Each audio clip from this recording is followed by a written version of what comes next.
You're back. We got you hooked. You want more.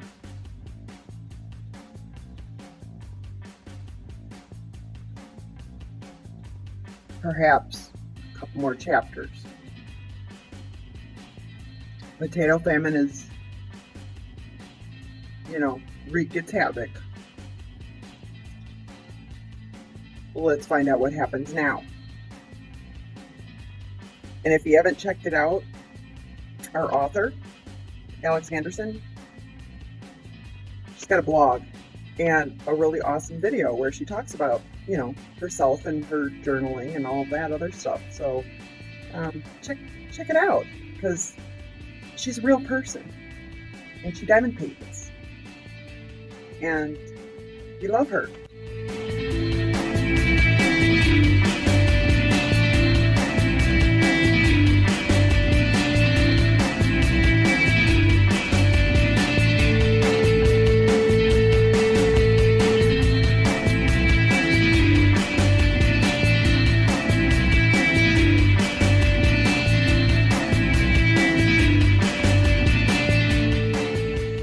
Chapter 20.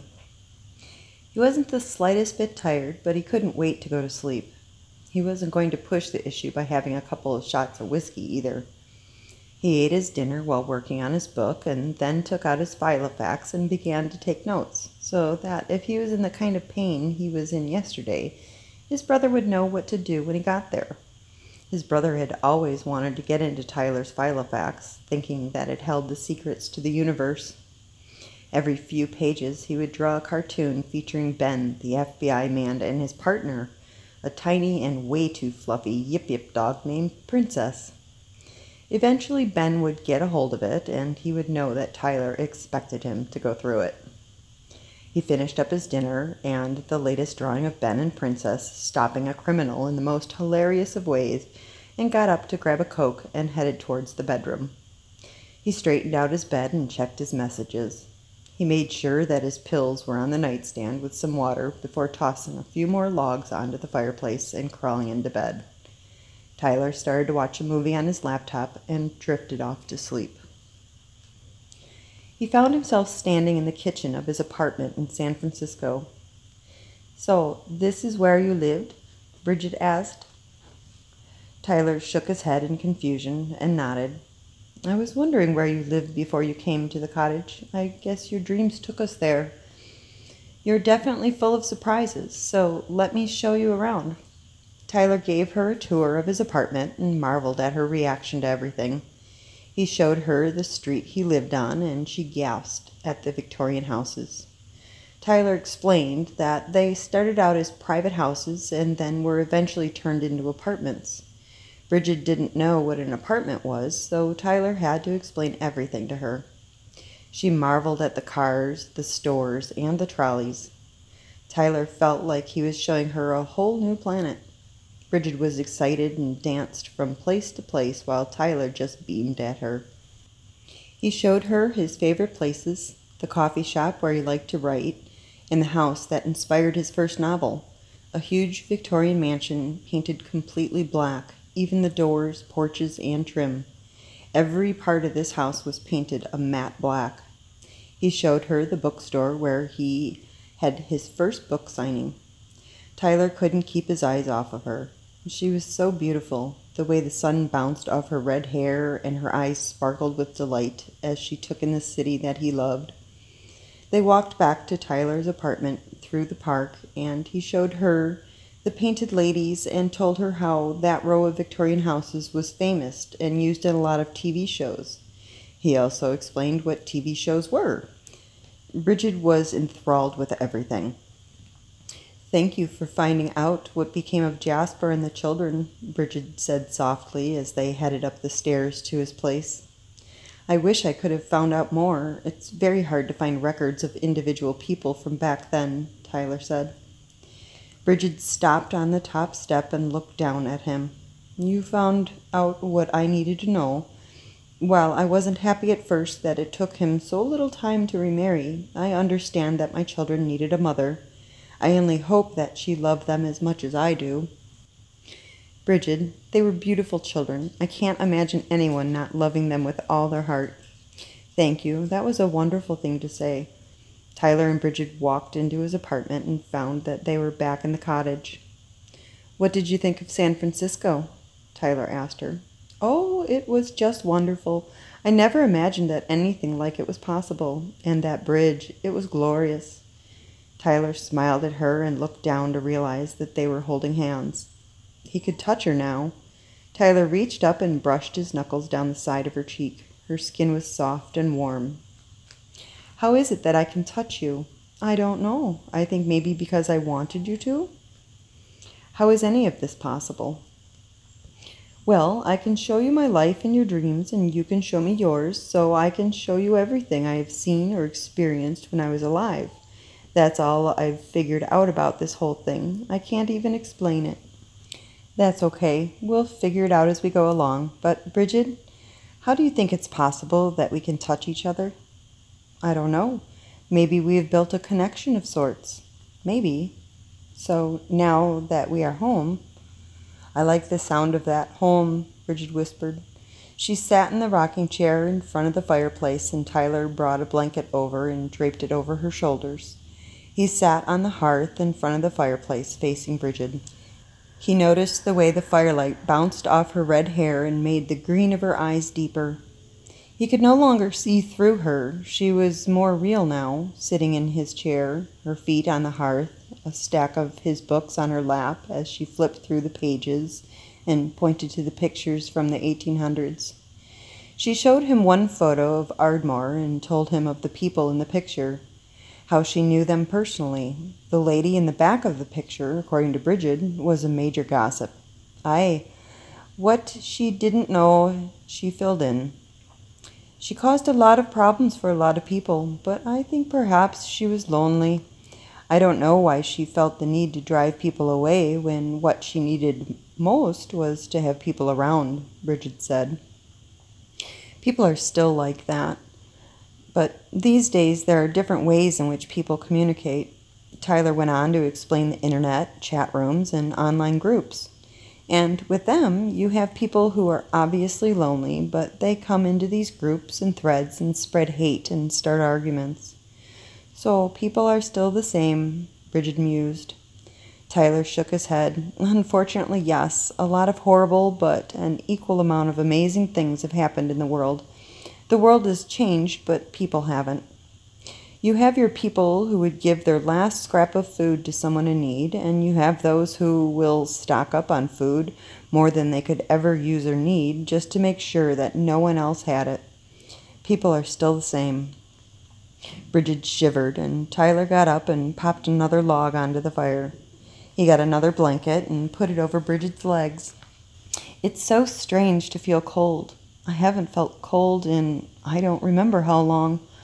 I have been a bit chilly since I became solid sometime today. It's probably because you are solid. When you have flesh and bone, you feel what flesh and bone feels, Tyler suggested. Let me make you a good cup of tea. Aye, and you're even beginning to sound Irish, Bridget laughed. Tyler grinned. Tyler woke up to find a message from Ben. Hey, baby bro, I'm on my way. Break out the scotch or whiskey or whatever. He had landed and was headed towards the cottage. For a brief second, he reprimanded himself for not telling Bridget that they had company coming. Yep, I've lost my mind, he said to the empty cottage and padded into the kitchen to make some coffee. He was halfway through his first cup of coffee when he realized that he didn't have a headache. He took out his notebook and began to write. He wrote down everything he had learned about Bridget. Everything from the dates he copied down from the book at the church library to the way her eyes changed color in the firelight. He looked at the picture he took of the mirror in the bathroom. Her lettering was still there, written in the condensation from the hot shower he had been taking.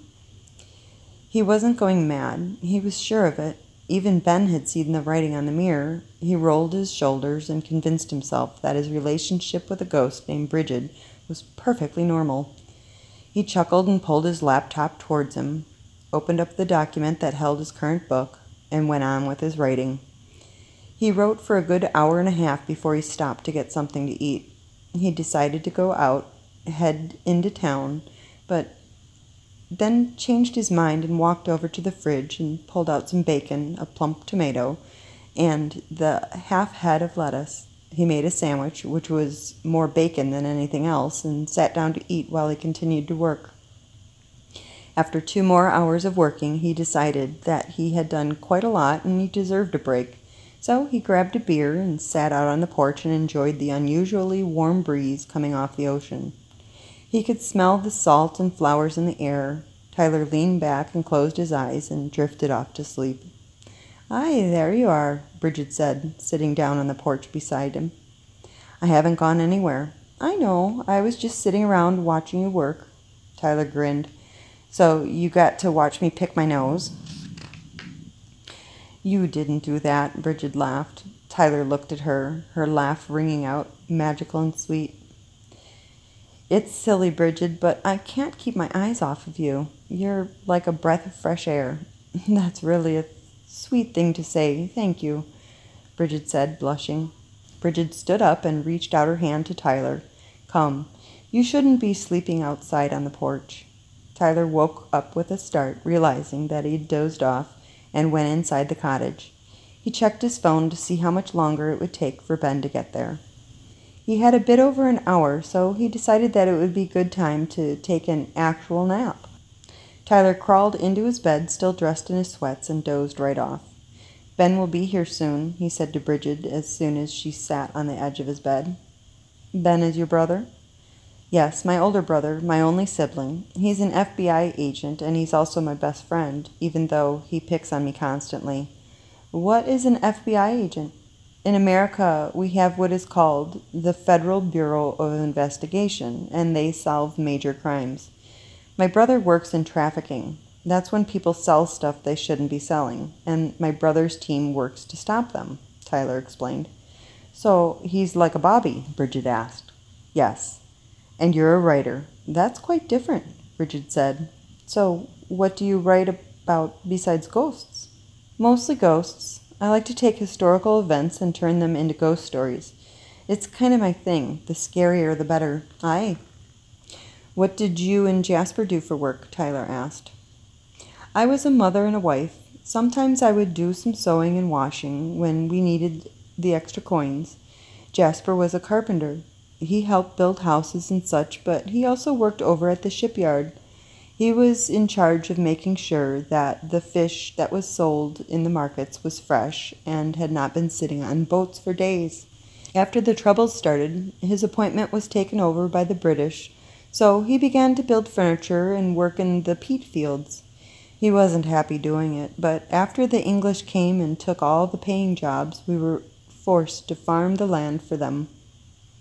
Tyler took Bridget's hand. "I'm so sorry. I can't imagine not being able to do what I do. I'm sure Ben feels the same way. It's not just talent that drives a man in his career. It's like a calling, a this is what I must do kind of thing." "How long will your brother be staying?" "A few days, a week at the most, but knowing Ben, he'll end up staying at a hotel. He likes his space. Also, with his job, there's a lot that I can't know about, so it makes it hard for him to be where someone can overhear a phone conversation and whatnot. I'm incredibly nosy. I like to know what's going on, so I ask a lot of questions. It must get annoying for him to keep having to say, 'You know I can't tell you. It's classified.'" "Classified?" "That means that whatever information has been classified as top secret, or it's information that only a few people know. Over the years, the term was shortened to just classified." Bridget smiled. "That's interesting." Tyler brought her hand to his lips and brushed a kiss across her knuckles instinctively. When he realized what he had done, his head shot up, and he was about to apologize, but stopped short when he saw the look on her face. Tyler's face turned red as he looked into Bridget's eyes. I shouldn't have." She placed her hand on the side of Tyler's face. Her hand was soft and cool against his cheek. His eyes widened as she brought in her mouth closer to his. His breath caught in his throat, and he moved in closer, just slightly. Her lips brushed against his, ethereal and brief.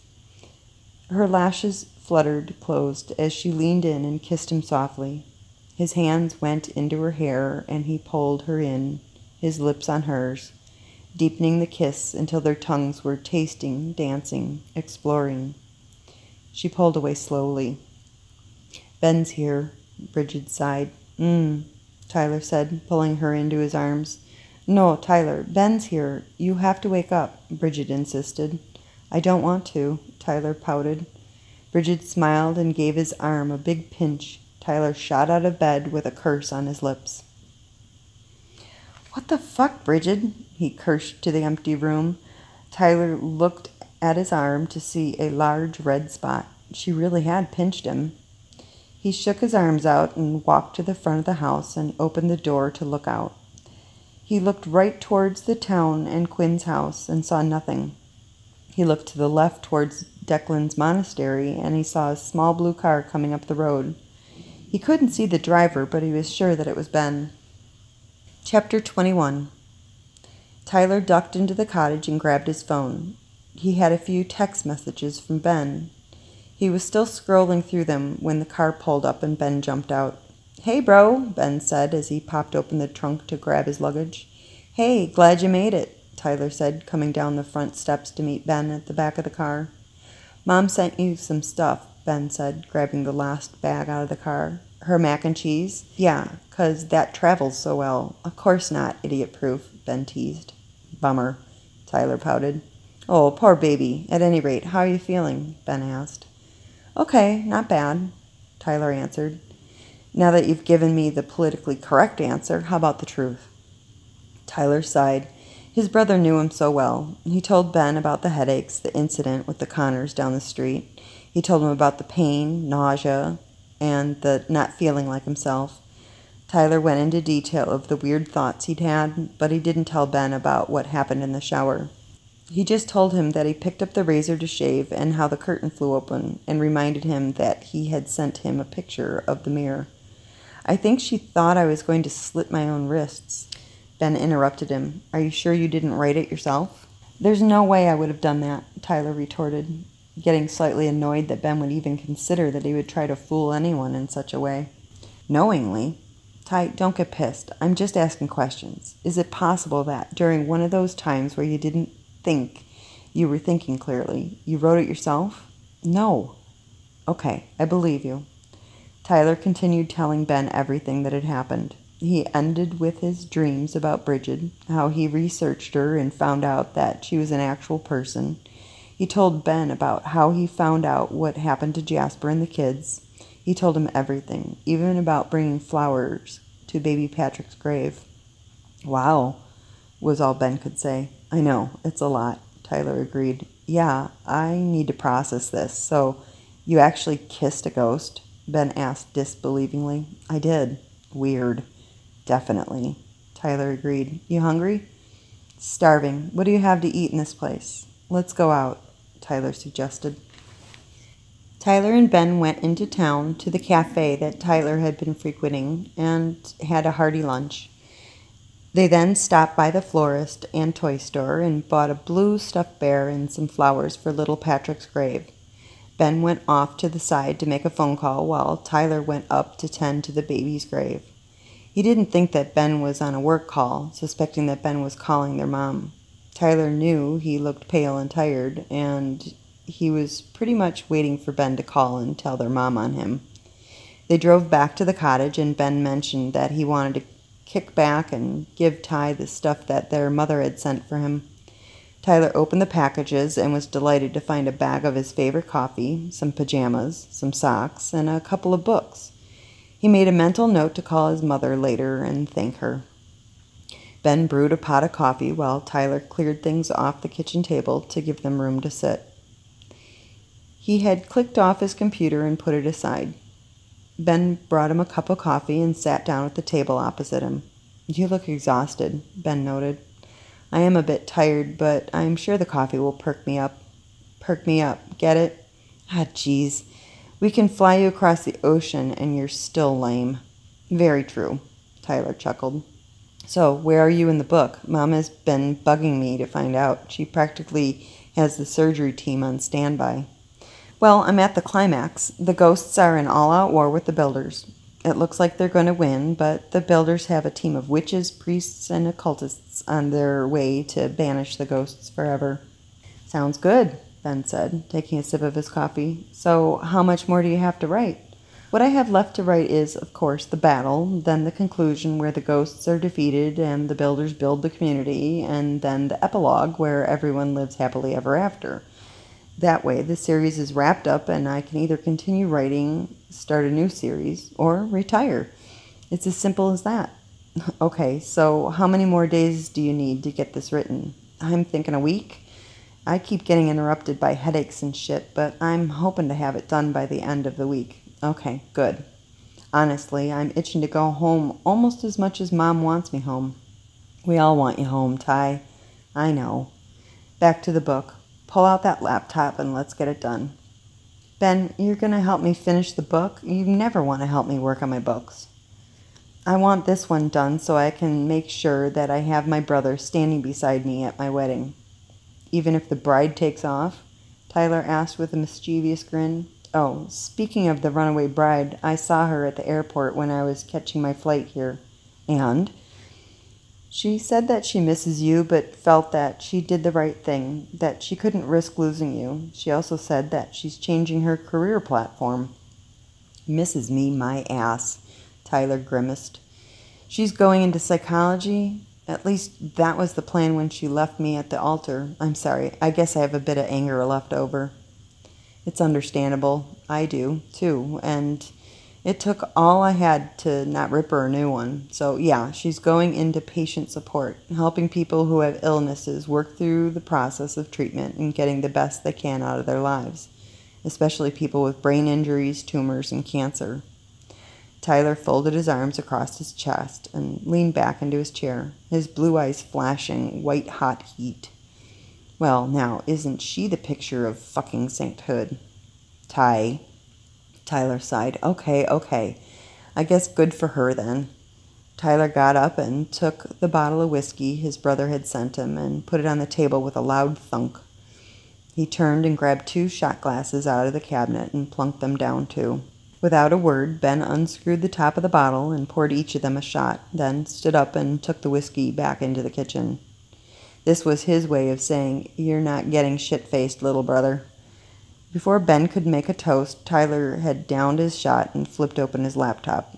Okay, let me get you up to date on where I am, Tyler said, draining the last of his coffee out of the mug and handing it to Ben. Ben got up and filled Tyler's cup with coffee and added a healthy splash of creamer. He brought it over to the table and placed it beside his brother and went to refresh his own. When he came back to the table, he sat down and leaned over to look at the laptop screen. Okay, where are we? Ben said as Tyler turned the screen towards him.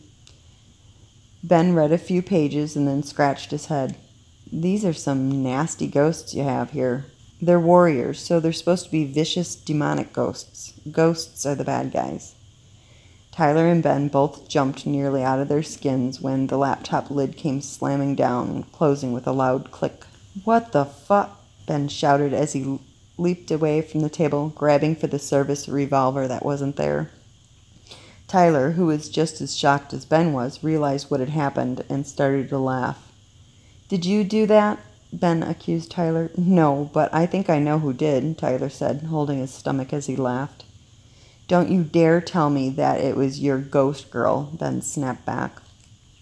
Tyler almost doubled over with laughter. What are you going to do, shoot me with your non-existent gun? His own joke sent him into howls. Ben couldn't help it. He slid down onto the floor and busted out laughing himself. For God's sake, we only had 1 shot each. Writer's tears, Tyler choked out. That's the name of the whiskey. Somehow this struck the 2 men as hilarious, and they laughed until they both had tears running down their faces. Mom would be ashamed of us, Tyler said. Mom knows we're idiots. Sighing heavily, Tyler leaned his head against the kitchen cabinet and just grinned at his brother. We need some air, and then we need to get back to work. Shall we go get dinner, or do you have something here we can cook up? Let me follow you to the inn, and we can have dinner there, and then I'll come home and get a bit more work done before I go to bed. Okay, Ty, you do need a good night's sleep. You're very pale, like drowning victim pale. Thanks, Tyler grimaced. I guess I'm gonna have to borrow some of your makeup. Seriously, Ty. I know. And besides that, I didn't bring that shade with me. You're such a dork. I know. Let's go get some food. Ben and Tyler drove to the inn in their respective cars and sat down in the restaurant. They ordered their food and drinks and began talking about what Tyler had experienced in the house. I thought I was losing my mind, Ben. That's why I took the picture of the bathroom mirror. So it was your ghost who slammed down the laptop cover? I think so. Tyler couldn't help the grin that spread across his face. I think we pissed her off. What the heck did we do? We were just sitting there. We might have offended her with our comments about the ghosts being the bad guys. Ty, you offended her. I was sweet and polite the whole time. You drew an imaginary gun at her. Shut up. Ben and Tyler dug into their food the minute it arrived. Tyler got his favorite lamb stew and soda bread. Ben got a steak with salted potatoes and a rocket salad. Ben had a beer and Tyler had a soda because he had to drive home. They didn't say much during their meal as both of them ate like they had never seen food before. Ben kept looking over at his brother, noting how much he ate. Glad the tumor hasn't affected your appetite or my ability to fall asleep. I can sleep through the worst pain. I hope you didn't just jinx yourself. Me too. The brothers finished their meal and Ben walked Tyler out to his car. I'll see you in the morning. We'll work on the book and go from there, Ben said. Make breakfast. I will, Tyler laughed. A good, hearty Irish breakfast. Sounds good. Until you flunk your next fitness test because you've packed on the poundage. Ben grinned, hugged his brother, and told him to get lost. Tyler jumped into his car and turned the ignition. He watched his brother walk back into the inn and waved as he pulled out. It took him less than 5 minutes to get home. He pulled into the driveway to find that all the lights in the house were off, even the outside light. It was strange because he had left all the lights on when he left the cottage with Ben. Thinking that the cottage had been broken into, he took out his phone and turned on its flashlight and quietly made his way to the door. The door was locked, so he took out his key and unlocked the deadbolt. Tyler hesitated before opening the door. Perhaps he should just call the police and wait until they got there before venturing inside. Chapter 22. Deciding against it, he turned the doorknob and peeked into the darkness. Slipping his hand inside, he flicked on the light switch and nearly stumbled back when he saw the state of the cottage. All the cabinet doors were open, and everything that was on the table was now across the room, piled into a corner with all the books, pens, and notebooks that were in the living room. He shook his head in disbelief and continued to look around. Everything he used for work was stacked precariously in that one corner. The kitchen chairs were on top of the table in a topsy-turvy way that defied gravity. Tyler swallowed a gasp and headed into the bedroom to see if there was any damage in there. He turned lights on as he went. The bed was left as it was, but his books were stacked from smallest to largest in the center of the bed. If he leaned on the bed, the cup of red liquid that Tyler thought might be red wine would topple over and spill on everything, the books, the bed, and himself. Tyler sighed heavily and folded his arms across his chest. He leaned against the doorframe, not sure whether he should be angry or amused. He backstepped out of the bedroom and went into the bathroom to find the shower going full blast and something written in the condensation on the mirror. It said, Tresna ort fame. Ty pulled out his phone and took a picture of the mirror and then used his translation app to find out that Bridget pretty much told him to go fuck himself. He fought back a grin. He liked a feisty woman, even if that woman was a ghost. Tyler turned off the shower and went into the bedroom. Very carefully, he took a picture of the books and sent it to his brother with the message, Yep, she's pissed. Bringing one of the kitchen chairs into the bedroom, he very carefully took down the glass of liquid. He smelled it and confirmed his suspicions that it was, in fact, red wine. Taking a sip, he put it down on the nightstand and began taking down the books when he heard a crash coming from the kitchen. Jolting, he yelled, Shit! And headed into the kitchen. He was pretty sure that the chairs had fallen over, the way that they were precariously stacked. When he got into the kitchen, he couldn't find anything amiss that wasn't already amiss. He went back into the bedroom to find the books stacked neatly on the bed, but the drawers of his dresser and nightstand had been emptied out. "Are we doing this all night, Bridget?" he asked the empty room. He stopped where he was and listened carefully, wondering if he would be able to hear Bridget yelling at him. Tyler was 100% sure that Bridget was, in fact, yelling at him, but he couldn't hear her. A loud thump sounded behind him, and he whipped around to find nothing had changed. Tyler picked up the clothes and put them all away without incident. He then went into the living room and took care of the stuff in there. When he was done, Tyler straightened out the kitchen and set on a pot of water to boil. He wanted a cup of tea and to just drift off to sleep so that he could talk to her. He lay back on the sofa with his fresh cup of tea and closed his eyes. Just as he was about to drift off to sleep, one of the cabinet doors slammed shut, jolting him off the sofa. Tyler turned on the lights to find that 2 of the cabinet doors were open, but nothing else was disturbed. "Bridget, you need to let me fall asleep. I can't talk to you if I'm awake." One of the doors slammed shut, the mugs and dishes inside rattled, then silence. Tyler closed the remaining door and went back into the living room. He sat on the couch and took a sip of his tea. It was hard enough fighting with a woman, but much harder fighting with a woman he couldn't see or talk to unless he was asleep. Thinking it would thwart her, he got up and took a sleeping pill. They always knocked him out no matter what noise was around him. They were so effective that one time he had fallen asleep when there were 3 men outside his apartment building tearing up the road with jackhammers. He figured that was far worse than any noise Bridget could make to keep him awake. 15 minutes later, Tyler was still awake. Every time he was just about to fall asleep, Bridget would pull the pillow out from under his head, slam a door, or pull the blankets off of him. Fed up, Tyler jumped off the sofa, looked at the ceiling, and yelled at her. "Look, Bridget, whatever I did to piss you off, I can't apologize, explain, or stand my ground if you won't let me talk to you. So, you have 2 choices here. I can get in that car and drive to a hotel, or I can stay here and you let me sleep so that I can talk to you." Tyler sat back down on the sofa, his arms crossed, and watched as the open cabinet doors slowly closed. The lights dimmed, and he walked into the bedroom and got into bed. Tyler was out like a light within minutes. Tyler opened his eyes to see Bridget standing there, arms folded, eyes glaring into his. Slowly, he stood up and looked down at her. Her chin went up in defiance. He wanted to take her face into his hands and kiss her pout away. He didn't dare, though. "Well, what do you have to say for yourself?" she demanded. "Nothing until you tell me why you're so angry with me." "Oh, you don't know. 100 and so years later, men are still bloody daft." "Bridget, just tell me, please," Tyler implored, unable to tear his eyes from her plump, rosy lips. Bridget's eyes softened, and she told him how she was livid that he would suggest that all ghosts were the bad guys and needed to be destroyed.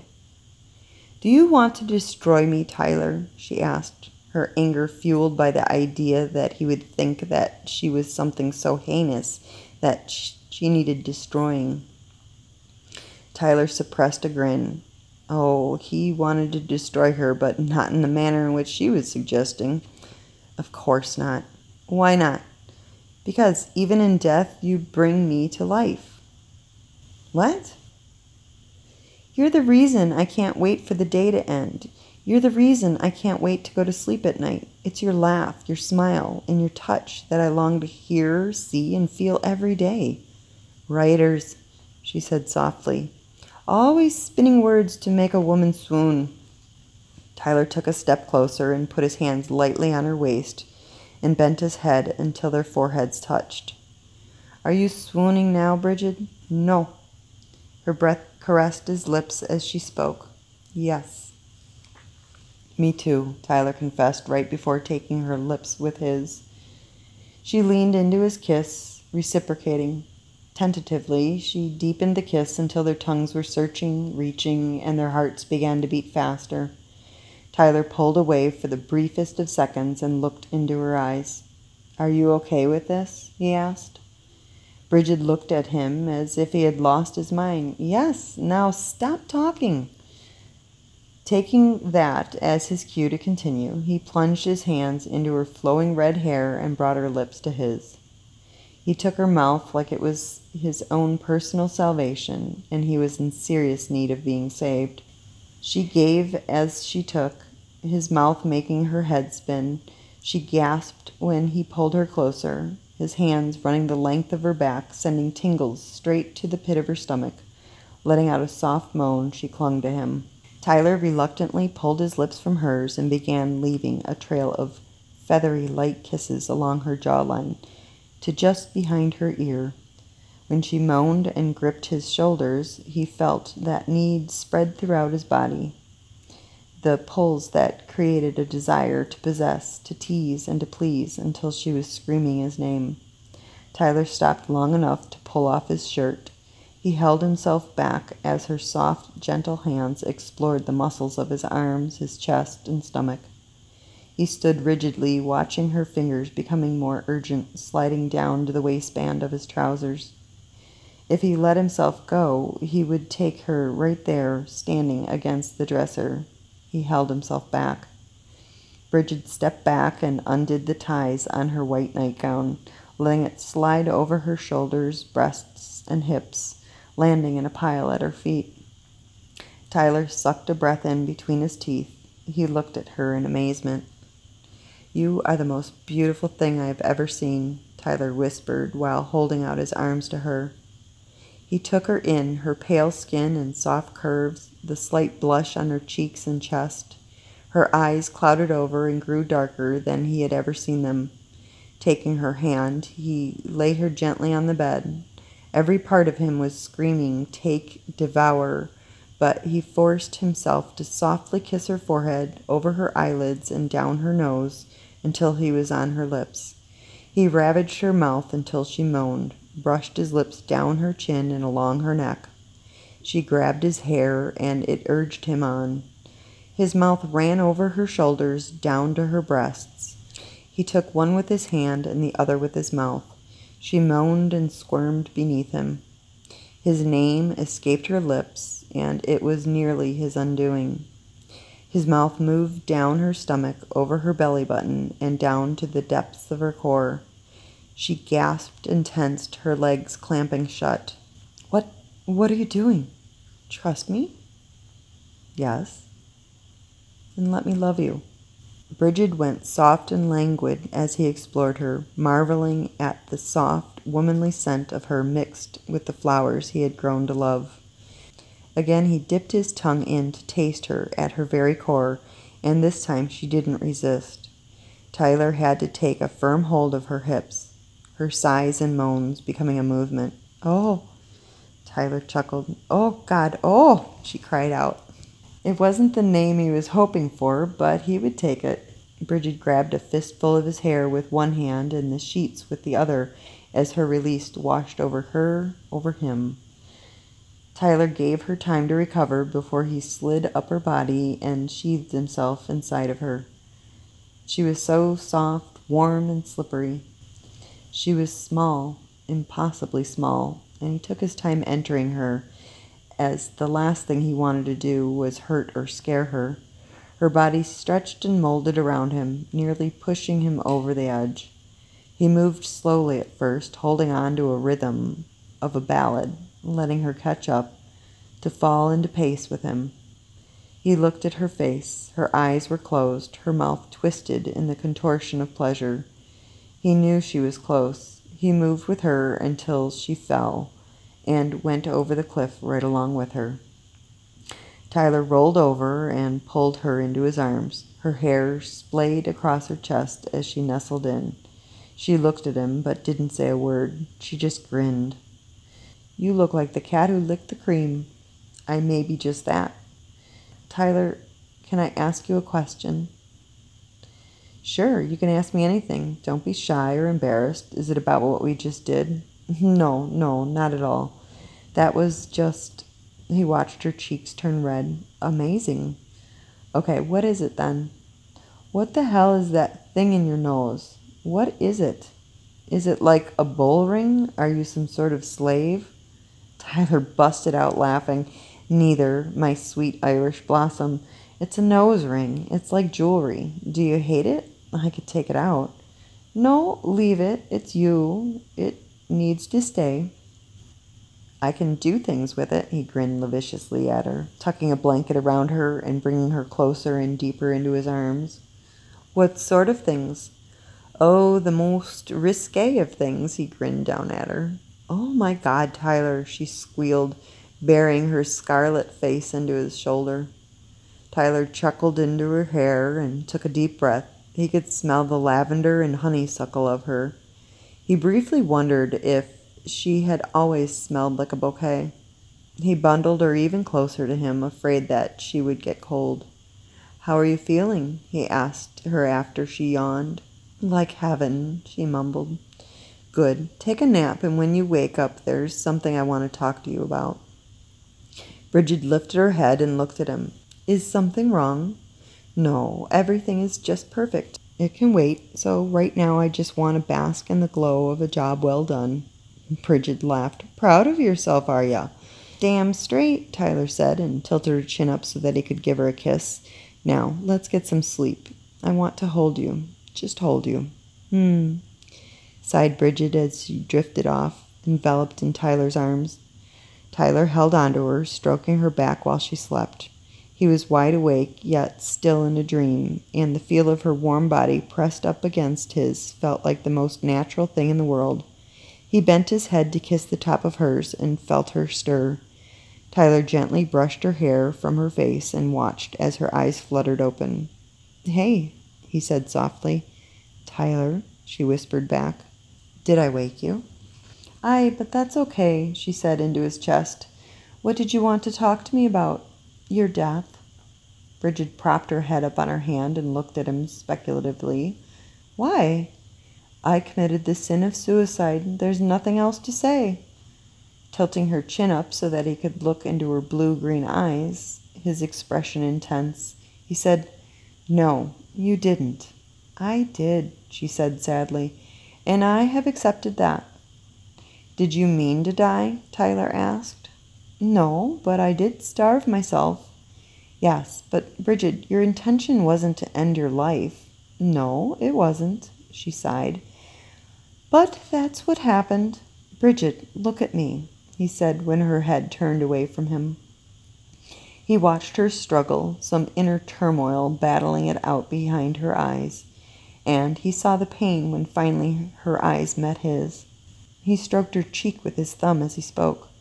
If your intention was to end your life, that's suicide. If you accidentally die, denying yourself sustenance, then that, my love, is a sacrifice. You sacrificed yourself for your children. You did what any good mother would do. You didn't commit suicide. Your intention wasn't to die.